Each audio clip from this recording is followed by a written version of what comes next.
ठीक है।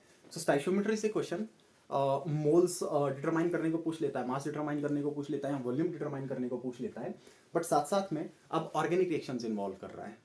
Organic reaction दे देगा तो एक्सपेक्ट करेगा आपसे कि आप प्रोडक्ट भी बनाए, आपको प्रोडक्ट बनाना भी आना चाहिए, और साथ साथ में वो जो प्रोडक्ट बन रहा है उसका कितना मास बनेगा, उसका कितना वॉल्यूम होगा, या उसका कितना मोल बनेगा, ये चीज़ भी आपसे एक्सपेक्ट करता है। तो 2023 में क्वेश्चन था जहाँ पे आपको ये दिया गया था कि आपके पास सोडियम इथेनोएट गिवन है, इस सोडियम इथेनोएट को हीट किया जा रहा है NaOH और CO के साथ। सो सिंपली डिकार्बोक्सिलेशन रिएक्शन है आपका, सोडा लाइम के साथ इसको हीट कर दे रहे हैं। तो जब सोडा लाइम के साथ इसको हीट करेंगे, फिर बोल देता है कि जो ऑर्गेनिक प्रोडक्ट बनेगा आपके पास, मान लीजिए वो 2 मोल बन रहा है, तो आप बता दीजिए वो जो 2 मोल आपके पास ऑर्गेनिक प्रोडक्ट बनेगा उसका कितना मास होगा। सो ये क्वेश्चन में गिवन था, ठीक है। चलिए इस क्वेश्चन को कैसे अप्रोच कर सकते हैं हम देखेंगे। सबसे पहले हमें एक इस ऑर्गेनिक रिएक्शंस को लिखना पड़ेगा, ठीक है। So this is sodium ethanoate, sodium ethanoate हमारे पास गिवन है,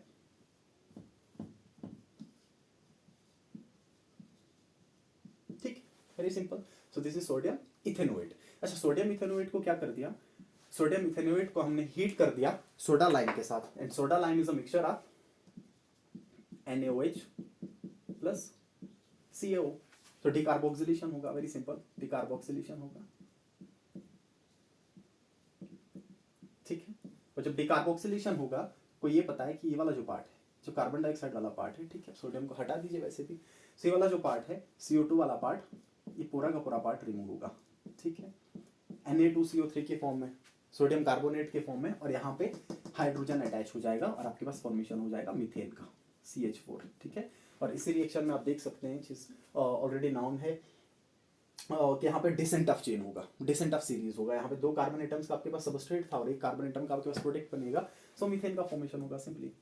सो there is formation of methane plus Na2CO3, sodium carbonate का भी फॉर्मेशन होगा। बट क्वेश्चन में ये पूछा गया था कि आपके पास ये जो ऑर्गेनिक प्रोडक्ट बनेगा, ये ऑर्गेनिक नहीं है, ये ऑर्गेनिक प्रोडक्ट था, सिर्फ ऑर्गेनिक प्रोडक्ट ही पूछा गया था।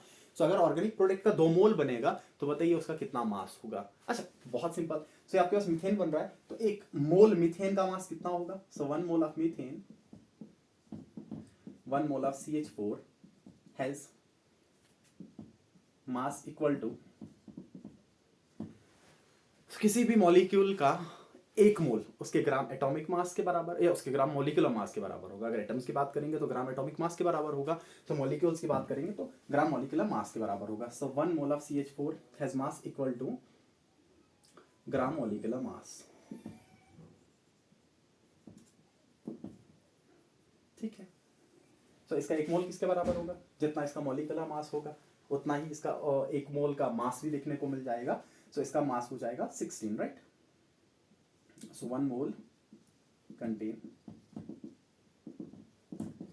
16 ग्राम ऑफ CH4। कार्बन का 12, हाइड्रोजन का 1 और 4 बार हाइड्रोजन गिवन है तो 16 ग्राम, ठीक है। तो अगर 1 मोल का 16 ग्राम होगा तो आपके पास क्वेश्चन में 2 मोल के लिए पूछा गया, सर 2 मोल का कितना रहेगा। सो 2 मोल का 32 ग्राम, वेरी सिंपल, 32 ग्राम। सो 32 ग्राम आपके पास ऑर्गेनिक प्रोडक्ट